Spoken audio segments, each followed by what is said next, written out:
Assalamualaikum warahmatullahi wabarakatuh. Ketemu lagi di Kupontoro Channel, channel yang membagikan tips-tips seputar merpati dan serba-serbinya. Teman-teman saya, ini ada uh, permintaan dari Mas Ambon saya untuk berbagi merpati kolongan yang bahan maupun yang setengah jadi.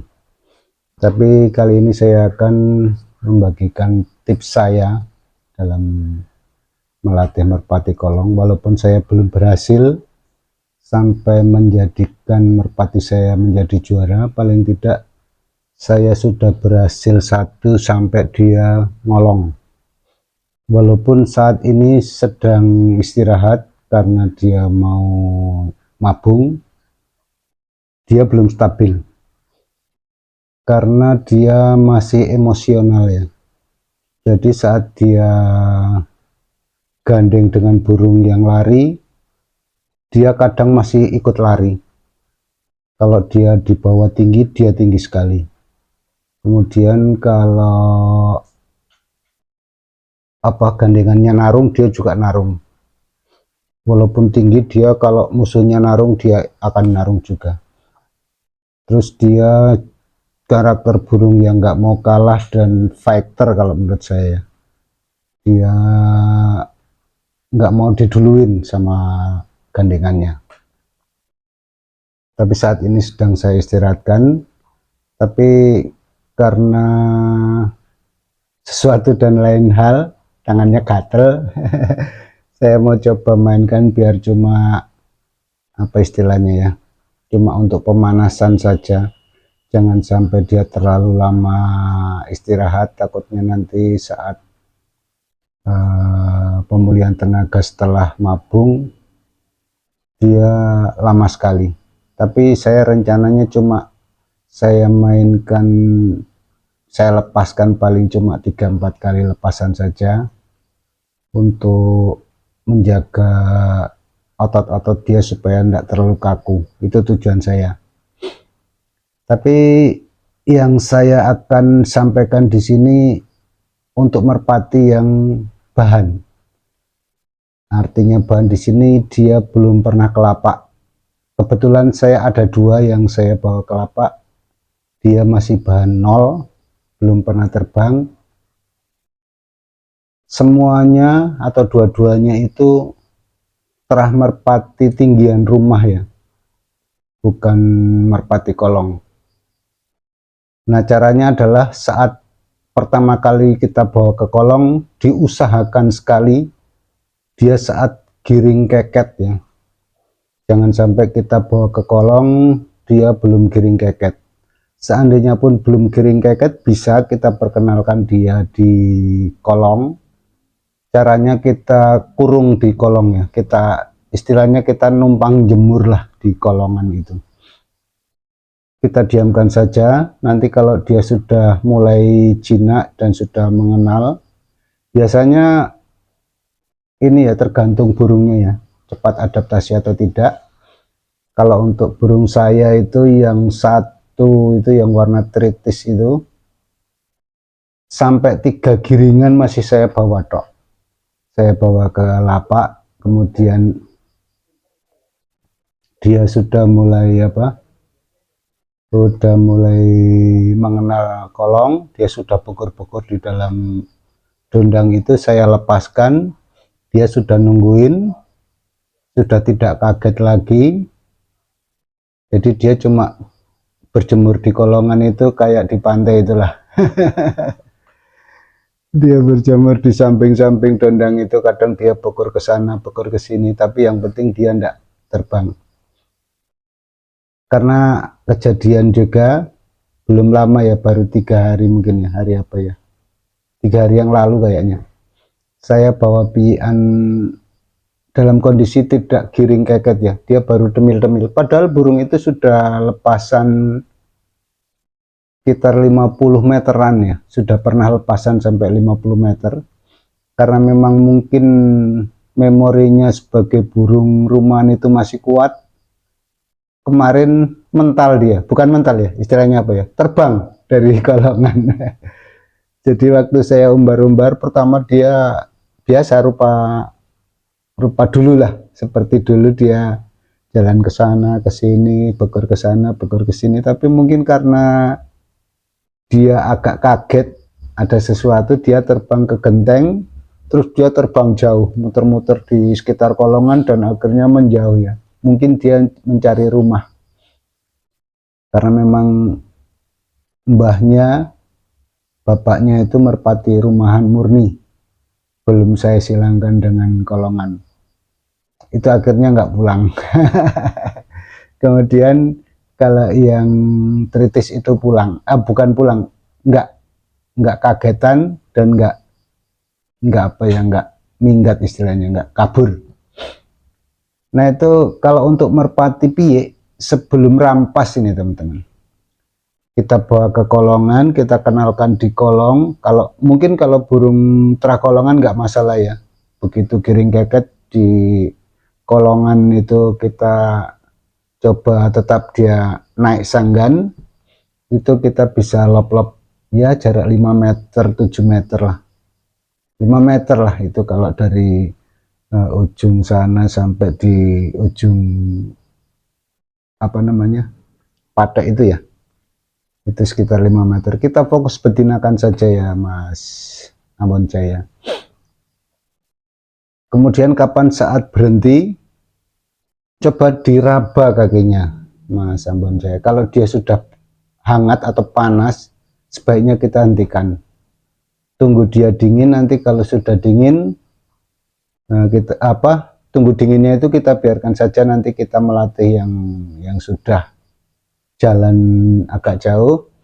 Kemudian nanti kalau sudah apa ya istilahnya ada jeda sedikit, kita raba kakinya sudah mulai dingin, kita fokuskan betina saja. Kalau untuk awal-awal itu sebaiknya fokus betina, jangan dijauhkan. Itu saya untuk yang tritis itu satu giringan saya fokuskan betina. Jadi walaupun dia nggak terlalu giring, itu ketika dilepasan 10 meter sampai 20 meter itu masih mau mendekat ke ceweknya ya. Padahal disanggan gini belum tentu dia mau, kadang kadang tidak. Tapi saya coba lepaskan sampai 20 meter itu dia tetap ke cewekannya, dekat cewek begitu. Anggap saja itu tepat betina. Jadi selama satu giringan atau bahkan mungkin 2 giringan, coba Mas Ambon Jaya dan juga teman-teman difokuskan saja untuk dia fokus betina. Tunggu sampai dia lepas penjawat dan sudah selesai ya. Artinya dia sudah rampasan pertama, itu nanti kita latih lagi. Kita fokuskan betina. Kalau dia sudah fokus betina, itu kan fokus betina itu sambil dia selain mengenal lingkungan kolong juga tetap sebagai latihan untuk memperkuat otot. Dan nanti kalau sudah selesai rampas satu, bulu penjawatnya sudah panjang, kita boleh tambah. Nah dari situ selain fokus kolong, kita cari tenaga. Nanti kalau sudah lelah akan kentara sekali di terbangannya. Memang terbangan untuk burung-burung bahan itu cuma gini ya, gebluk gebluk gebluk gebluk lah begitu. Nanti kalau dia sudah keluar tenaganya atau sudah ada tenaganya, nanti kepaannya itu akan tempuk ya, tempuk itu ketemu ya di bawah itu plak plak plak plak plak plak gitu ya. Kalau yang masih belum ada tenaga biasanya gini. Nah ini ya. Jadi kepaan sayapnya itu belum sampai ke bawah gini. Jadi cuma sek sek sek sek gitu ya. Nanti kalau sudah ada tenaganya, kepaannya akan begini. Nah begitu. Jadi gini, sek sek. Nah itu udah ada tenaganya berarti itu. Kalau masih gini-gini berarti belum. Nah itu nanti bisa ditambahkan jaraknya, sebaiknya jarak-jarak paling jauh itu kalau saya itu sekitar 100 meteran, itu sudah paling jauh. Itu untuk latihan giringan pertama dari habis penjawat ya, itu 100 meter. Saya lepaskan di situ terus sampai nanti udah kepaannya udah bagus, Nah, nanti bisa ditambah sekitar 50 sampai berapa meter ya, 50 meteran lah itu kalau nggak salah, itu 50 meter mungkin itu. Paling jauh 75 meter itu jaraknya dari lepasan yang saya jadikan tempat untuk mencari tenaga awal sampai ke lepasan yang kemudian itu sekitar 75 meter. Jadi sekitar 150 atau 175 meter. Itu nanti dia kepaannya gimana? Kalau satu kali lepasan, dua kali lepasan itu masih bagus, kemudian yang ketiganya itu kok udah gini lagi, itu diberhentikan dulu, nanti besok lagi. Nanti kalau sudah latihan lagi, awalnya ya tetap difokuskan betina dulu, kemudian nanti lepasan 50 meter, 100 meter, kemudian 150 meter. Itu kalau itu kan sambil cari ini ya, cari jalur dia ya, supaya dia tahu jalur, tapi juga sambil isi tenaga awal. Di situ terus saja dipatok di situ nanti sampai dia udah mulai agak naik. Itu biasanya nanti kalau untuk perumpung saya yang sehabis mabung ya, mabung kedua, mau rampas dua, karena waktu itu saya beli burung itu kondisi sakit, saya obatin sembuh, kemudian mabung, kemudian rampasan kedua itu baru sampai 150 atau 200 malah, itu ya udah bendera dua. Itu burungnya sudah mulai begini terbangannya.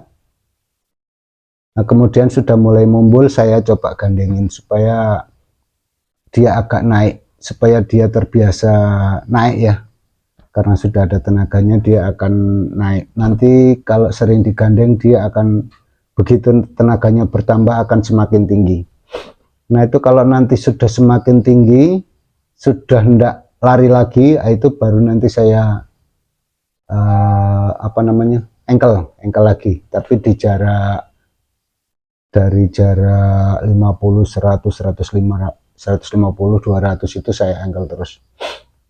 Nanti kalau dia terbang sendiri sudah mulai naik, nanti akan saya tambah lagi. Kebetulan sekarang ini perumpung saya itu masih jarak 200 meter, dia terbangannya udah mulai naik. Nanti giringan selanjutnya nanti kalau sudah tenaganya bagus dan naik tinggi akan saya tambah jarak lagi. Kalau saya biasanya pertama itu saya coba engkel ya. Kalau engkel dia muter, kedua saya coba. Kalau masih muter, ketiga saya coba. Kalau udah lurus baru saya gandengin. Itu saya biasanya gitu. Kalau dulu main rumahan ya pertama justru digandengin, baru nanti engkel kalau dia sudah hafal. Karena kita kan yang penting dia pulang. Kalau di lapak kan terlihat ya. Jadi saya usahakan sendiri dulu. Nanti kalau sudah lurus jalurnya baru digandeng supaya naik. Tujuannya cuma untuk menaikkan burung kalau saya. Untuk yang lain-lain nanti apa ya, lihat perkembangannya kalau saya. Itu nanti satu saat akan, tapi kalau saya kalau masih awal-awal begitu saya ndak mengejar target untuk sampai pol. Yang penting dia terbang dulu, tinggi dulu, nanti baru ditoseri. Kalau ditoseri itu biasanya saya dari jarak 200 meter. Ini secara globalnya dulu ya Mas Ambon Jaya, untuk yang melatih pian secara bertahap dari 0 sampai jarak ke 200 sajalah. Nanti bisa dilihat perkembangannya dan saya akan membahasnya di yang setengah jalan ya. Oke, karena sudah panjang videonya nanti takutnya teman-teman mulai bosan, kita cukupkan sekian dulu. Nanti disambung untuk merpati yang setengah jalan, gimana tips saya, cara saya melatih. walaupun saya belum bisa menghasilkan juara, paling enggak saya sudah menghasilkan burung yang bisa ngolong, karena saya terhitung belajar merpati kolong ini ya. Oke, sampai di sini saja dulu. Akhirnya saya ucapkan terima kasih. Wassalamualaikum warahmatullahi wabarakatuh.